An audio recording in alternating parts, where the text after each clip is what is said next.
Word. Yeah. All right. Let me turn this off. So I'm just going to start this off with this is one of my radios.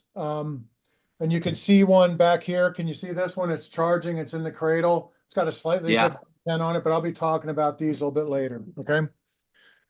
So let me go in. I've done the roll call. Everybody got the email, talked about the mission statement. This is not a gossip group. We're going to get right down to business. And today we know we're going to be talking about communications. Um, so I'll try to keep it short. I love the saying two is one is and one is none. Does everybody know what that means? I do not. That means that if you like what I show you later about these little radios, you can't buy just one. You have to buy two. If you're talking about security and you have a firearm for home defense, you can't have one. You got to have two because two is one and one is none. Because invariably one will break or you'll lose it or it won't work. Okay. Okay. I like to repeat that theme. So who should have emergency communications? Everybody. What are emergency communications? There's two forms. Okay, it takes the form of internet, and I could do a separate presentation in the future on what's called SDR, which is software um, defined radio. You can go on the internet and you can listen to shortwave radios out of Utah for free.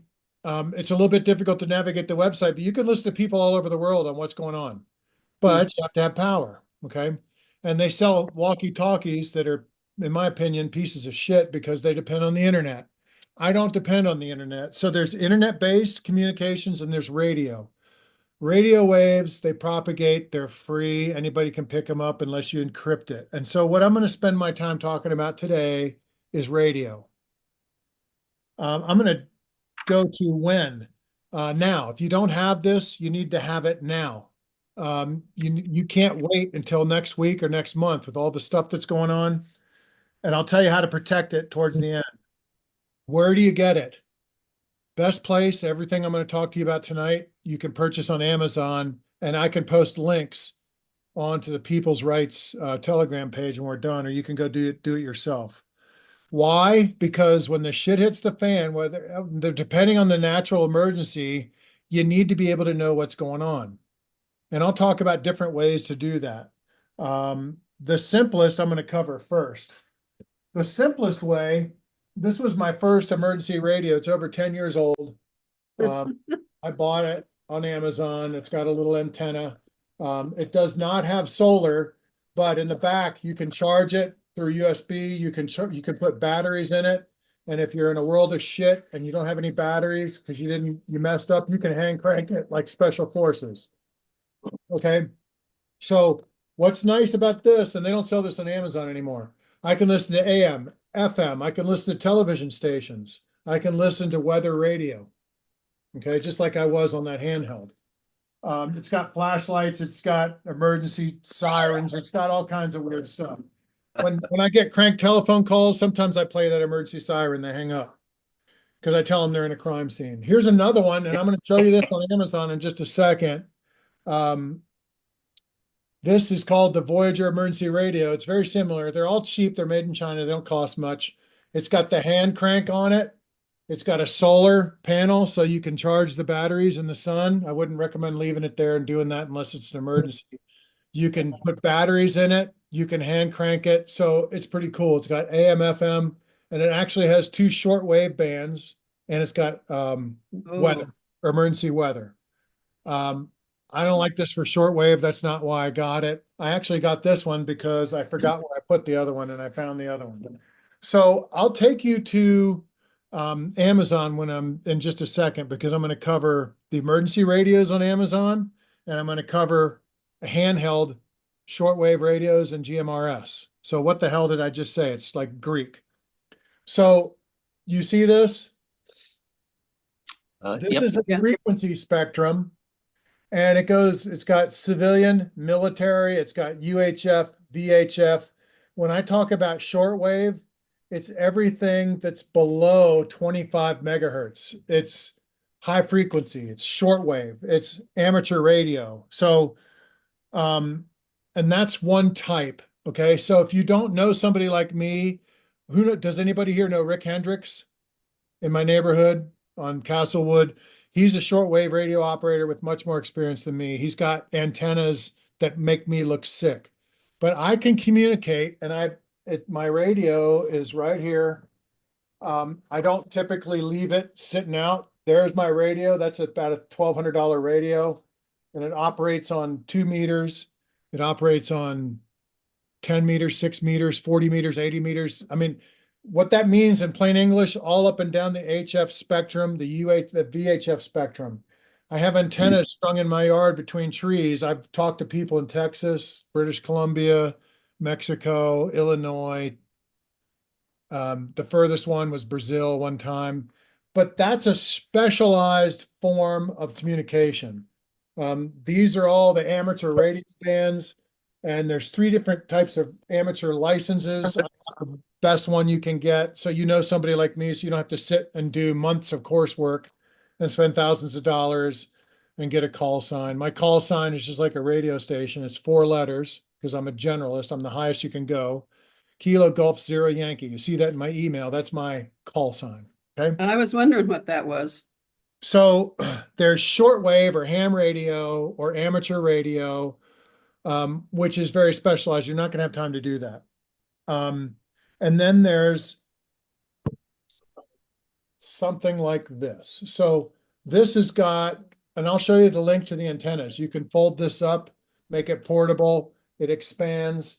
Here's another one. I replaced the antennas that came with them because they're crap. Okay. Normally this radio will operate FM, it'll operate emergency weather radio, and it'll operate on VHF and UHF. So very high frequency, ultra high frequency. And I'm going to share some numbers with you in just a second. You have to have a ham radio license to be able to transmit, but you don't have to have a ham license to receive. I did a test the other day with Rick, who's in my neighborhood here, and he could talk to me on this all the way to Briargate, People's Church of the Briargate. So it's got a range. It only transmits 5 watts. It's got a range of about 7 miles, line of sight. And again, you can get 2 of these that are GMRS, which I'll talk about in a second, for $32, or you can get 2 of these shortwave radios for $52. This is normally a $200 or $300 radio, but they're made in China. And they saturate the market and they dominate it. Everybody has these. They use these in Ukraine. They use these in Russia. They come with their own little base charger. They come with a headset. It comes with a bunch of stuff. Okay. So I'm going to set that down because I think everybody here should do 2 things. You should purchase an emergency radio like this, and you should purchase some handheld radios, and we'll go over 2 types. Okay. And I want you to take notes in just a second. I'm going to talk about them in just a second. So what's the difference between a UHF, VHF radio and GMRS? Lee's not on the call. I am on the call. Hey, Lee, when did you come in? About 5 minutes ago, but okay. I've never done this on my phone. Okay. I've always done it on computer. So that's all right. Bear with me. All right, so I'm gonna ask you to chime in I'm just video. a second. But GMRS, I can't even remember what it stands for. Do you remember? Global messaging. I don't remember the whole acronym. Relay messaging system. Relay or messaging system or something of that nature. So think of GMRS as a walkie-talkie. Do you need a license to use a walkie-talkie? No. Okay.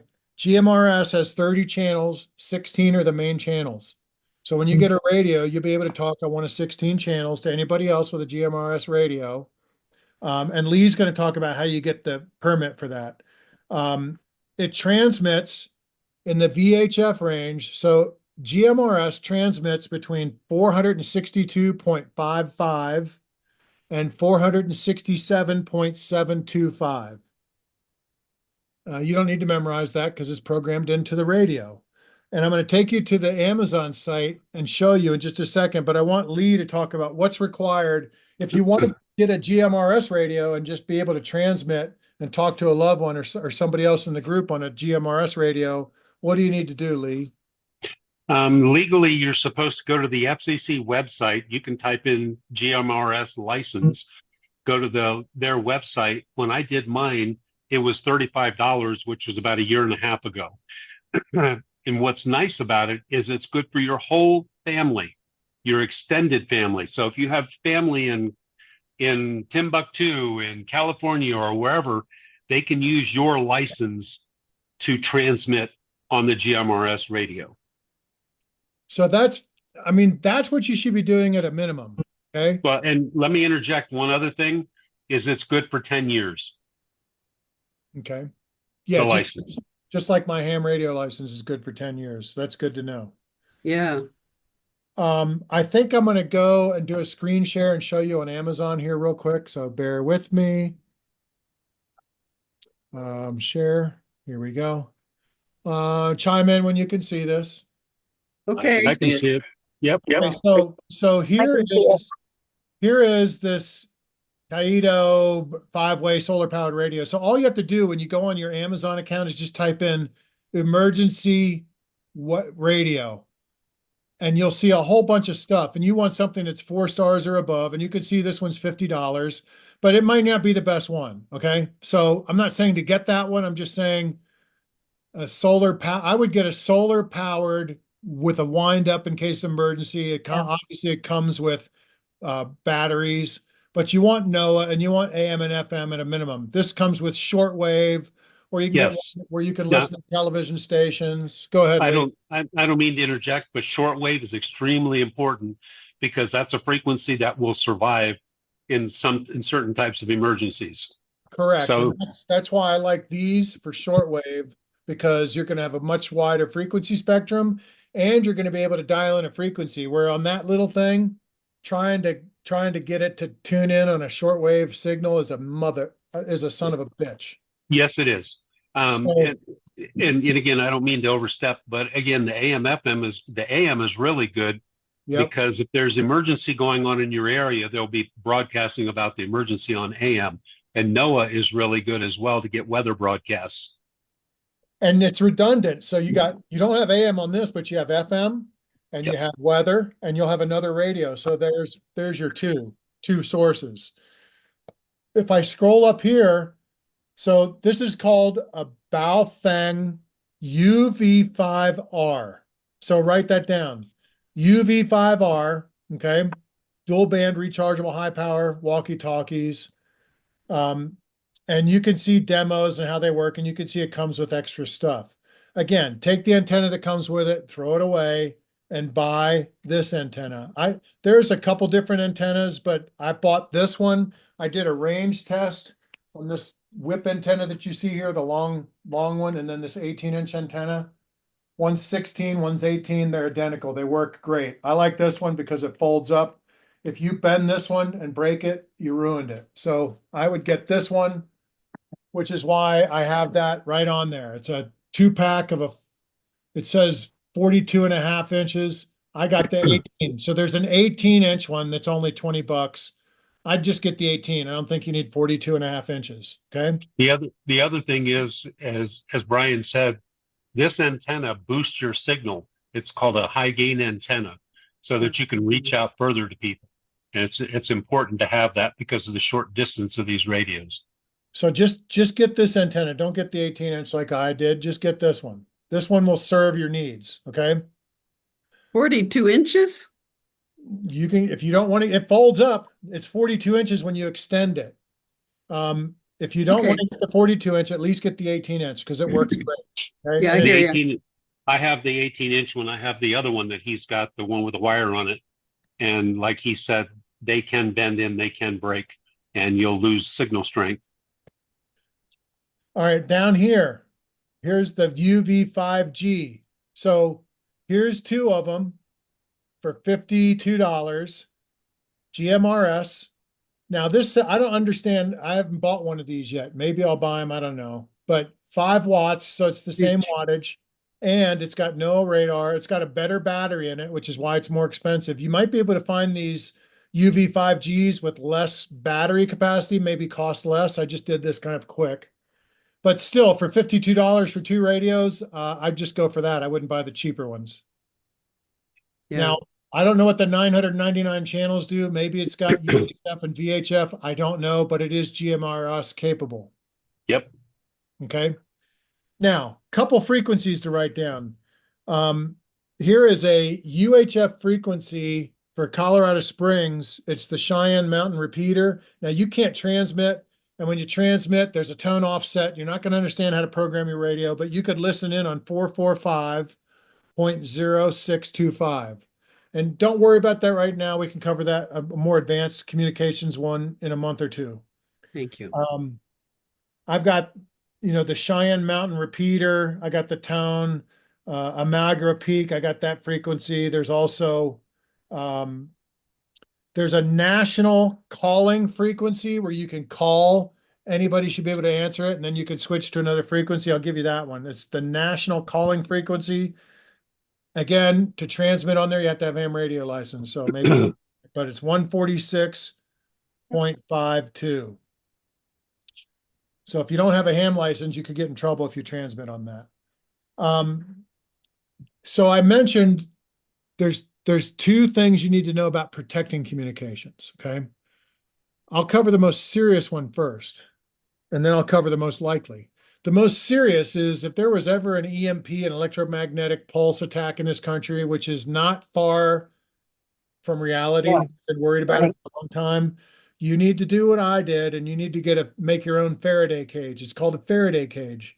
Yeah. So a Faraday. Hey, You can actually get a Faraday bag off of Amazon to put your radios and things in if you need to. Yeah, I have a bag to put my phone in, but you can go to Walmart and you can get a 55-gallon tin trash can, and I lined it with bubble wrap, and you can put stuff in that thing. I keep it in this office here, and that'll protect your radios in case of an EMP.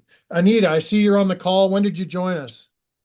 Oh, shortly after you started. Oh, okay. I can't. Yeah. I didn't do a roll call, so. Don't Mike, worry about it. one- No, I didn't get a notification on my email. Somebody put the link on the Telegram. Yeah, I So didn't get one either. well, I'm recording this, so I'll figure out how to share that later. That's okay. Well, we're here, so that's all that matters, Yeah. right? We're here, Yeah, right. And Did you say, Anita, Brian, Hi, did you say, everybody. hi, Hi. Brian, did you say to wrap things in bubble wrap and put them in the 55 no, gallon? I just lined it with bubble wrap so that when I Oh, have okay. lots of radios, I got HF radios, I have Okay. mobile radios, I have handheld radios. Can I make? Anything can I- that's sensitive, that's electronics that you don't want destroyed in an EMP needs to be stored in there. And then you bring it out and you use it and you put it back. Okay. Right. And what I plan on doing is keeping one radio out for communications and the other two that I have putting in the Faraday can.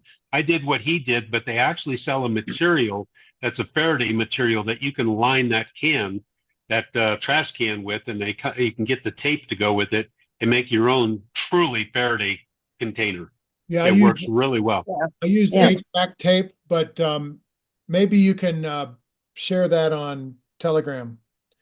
Okay. They sell it Um, on Amazon. I picked up a roll of it. It's not cheap, but if you've got sensitive electronic equipment, you will want to get it in a real true Faraday cage. And like I said, 2 is 1 and 1 is none. In the case of an EMP, I mean, it's 3 and 2. But so that's an easy solution, okay? Because if your stuff is out and it's not in a Faraday cage and there's an EMP, you're not gonna be able to use it. You won't be able to run anything that's got a microchip in it. The other thing I'll interject with the radios, I would suggest you get at least one spare battery. Yeah, I got so many batteries. It's like But ammo. I don't have as much batteries as ammo, but it's close. Okay. The other thing that you need to be prepared for, and it's more likely, is a grid down or power outage. Because if you don't have any way to charge your batteries or any way to run your equipment, you're screwed. So what I did, and I'm not telling you to do this, but I went in and I bought a solar powered microinverter. It weighs about 80 pounds. I can run a refrigerator. I can run my HF radios. I could, if the shit hit the fan, I could still, if the gas line was still working, I could turn the heat on, even though I have lots of firewood and everything else. But It's called critical electronics and things Yep. is what you want to do with one of And- those solar generators. and they're kind of expensive. So I bought, mine came with 6 solar panels that are a couple $100 each. And the thing Is it's that like what, simple. $5,000? It's like 3,000, 4,000. I'm not Depending on what you thinking get. to go get that, but that's I something that guess I gotta you use have. drums.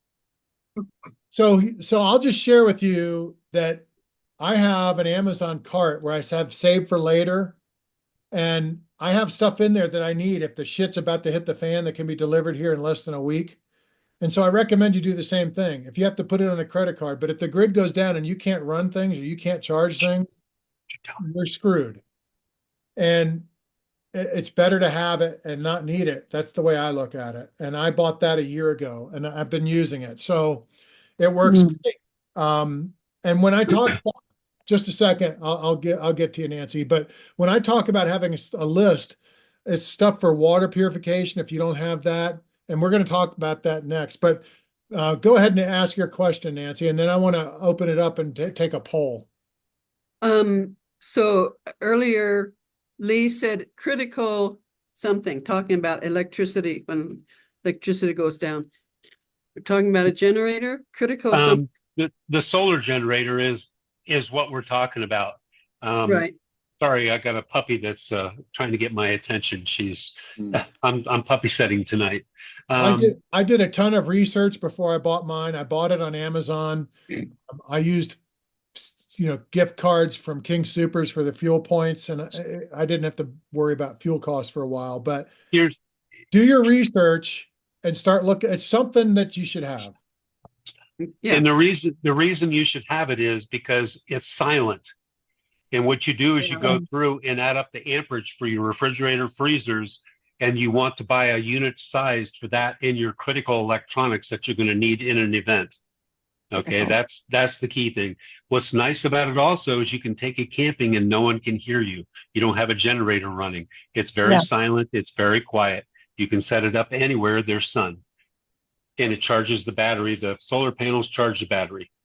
Okay. Yep. And they show you how to hook it up, and you can hook them up in multiple panels and charge it much quicker. So, and Nancy, if you want to come see mine sometime, just come on over. I'd like to do a poll because we're about half hour in. So I think the next topic, but we're going to put it up for a vote, should be on water storage and water filtration / water purification. I mean, having water, because without water, you're not going to last more than a couple days. It's more important than communications, but this was an important topic, and I wanted to get people started on it. But I'll open it up for security or food preps or medical stuff. I mean, what topics would people like to hear about? Well, on next Thursday at 8 o'clock.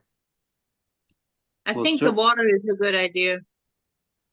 Any seconds? Any other ideas? Everybody to vote, or do we discuss? I second that, Brian. Yeah, kind of the basics, shelter, water, food. Mm-hmm. And also, medical, I mean, when it comes to what we have, I mean, I'm sure people gonna buy, bandages, you store up on certain things, but it all depends. It's good if we know what we can use that's all around us, that's growing. So, making medicine, using it for bandages, wound care, those kind of things. All right. So how about we do? I saw an interesting video. It's been several months ago now on waterless toilet. How to convert your indoor toilet to be able to waterless. Yeah. Oh, Okay, I watched that. That's So a good one. hygiene and medical will be a separate topic. I personally believe that should come after security. You can have all the stuff in the world. If you can't protect it, it doesn't matter. Okay, so going along with the 3 priorities of work: security, water, communications. We've covered basic communications today. Okay, there's plenty of stuff to keep you busy for the next week. So we'll talk about hygiene and medical stuff after we talk about water and security. But is everybody cool with water next week? Yes. Yeah. Yeah. Yes. Okay, What's interesting about water is if we lose the grid, the power, you won't have water coming through your faucets. You won't be able to flush your toilet. You'll have things backing up. So there's a lot of things during that subject that we should discuss. would anybody like to be co-presenter with me next week? I'm pretty good with water, but I'd like somebody else to share ideas that they have, and we can collaborate between now and Thursday so we're not overlapping. I can, Okay, so next week will be Brian and Lee Lee. on water filtration, purification, and storage. And I wanna, that video you sent with the grapevine, Yep. Mhm. Okay, so I would like Anita, I want you to be able to discuss those plants that we talked about and tell us what they look like and Yeah. where to find them and all that. well, Okay? I'm gonna wanna try out this weekend. I said I'm gonna try it on the Virginia vine. Uh-huh. I have a pretty, because you need some pretty thick branches. So I have a few, so I'm just gonna try it out. I almost want to try see it with a how it pine works. branch too. And then I can share, how it works, how long it took, because it Yep. looks like it takes quite a while for it to dribble. Well, if you But do I want that, to try it. If you do that, I'm going to use a pine branch. And I have a countdown timer of 7 minutes and 15 seconds, and they're going to end this. So that's good. They limit me because I don't sign up for the pre, which keeps us on task to keep it short and Yeah. sweet to the point. And One, Michael is saying, can we get a hard copy of what, Michael? Useful plant usage. Useful plant usage.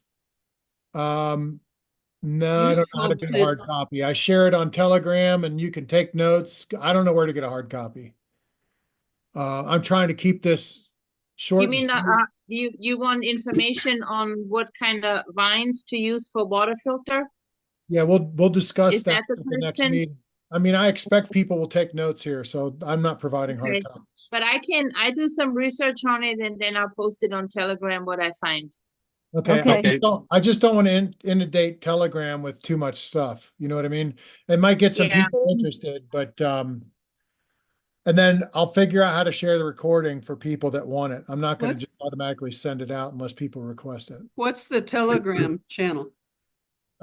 People's rights. Well, wait a minute. Let me tell you. You It's- have to send a Jason, let request. him know you want to join the Telegram and he's gonna add you to the group. It's Yeah, called but I need- People A11. But yeah, that's only for people that are part of People's Rights. And I found out about it because of that meeting we went to.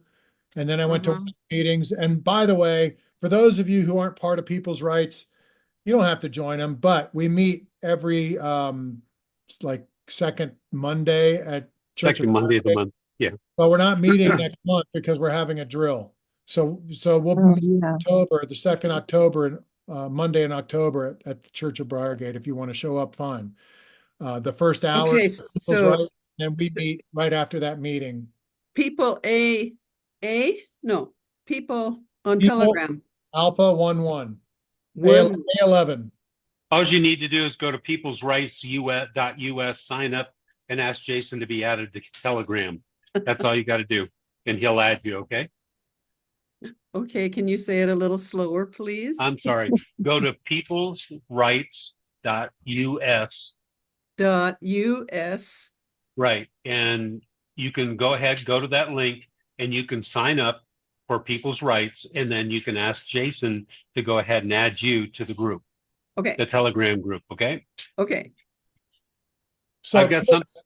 Chris, you were the first one on the Zoom meeting today. Are you still there? Yeah, I'm still here.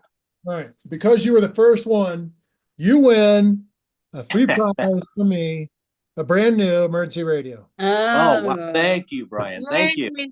That's awesome. Woohoo. Yeah, thank you. Can I Uh, make Anybody one have more comment? anything for the Yes. group before we adjourn? I've got a 4-minute warning. Yes.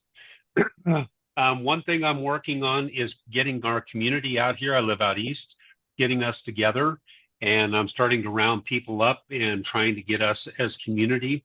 And my plan is to set up a radio net with the GMRS and get that set up so we have our own frequency out here as well as a frequency for people's rights or whatever we choose to do in the future so we can all communicate. Those can be used in drills too if you have people from People's Rights. Absolutely. I've got a couple neighbors that didn't show up. I've got Chris as a neighbor, Nancy's sort of a neighbor, but you got to be able to defend your neighborhood. And so I'll leave you with this. Try to grow the network. When the shit hits the fan, I'm not everybody can't camp at my house, but we can cordon off our whole neighborhood and we can share resources. So you can't rely on one or two people. Okay. No. If the shit hits the fan, the strong survive and the weak perish, unfortunately. And you want your neighbor to be an ally and not an enemy. They will become an enemy when they're starving and thirsty very quickly. Yeah. And that's why I say security is important. You need a network. You need to be able to defend what you have, and circle the wagons if you have to. So, Okay. all right. Well, thanks, Yeah. Brian. Thank Yeah. you, Brian. Thank you for doing this, Brian. Yep. Thanks for everybody for showing up. And I'll figure out why a lot of people didn't and deal with it later. Thanks, Not a Brian. Yeah. It's okay. We'll All right, talk. Brian. Later. Birthing pains. There's Tim. Yeah, I've been here. Oh, that That's Zoom That's user. Scandinavia in the background there. I Yeah. see. There you go. All right. See you guys. All right. Bye. Yeah. Bye. I'll see you next Bye. week. Thanks again, Brian. Yep. Right. Thank you, Now I'm gonna Brian. figure out. Thanks, everybody.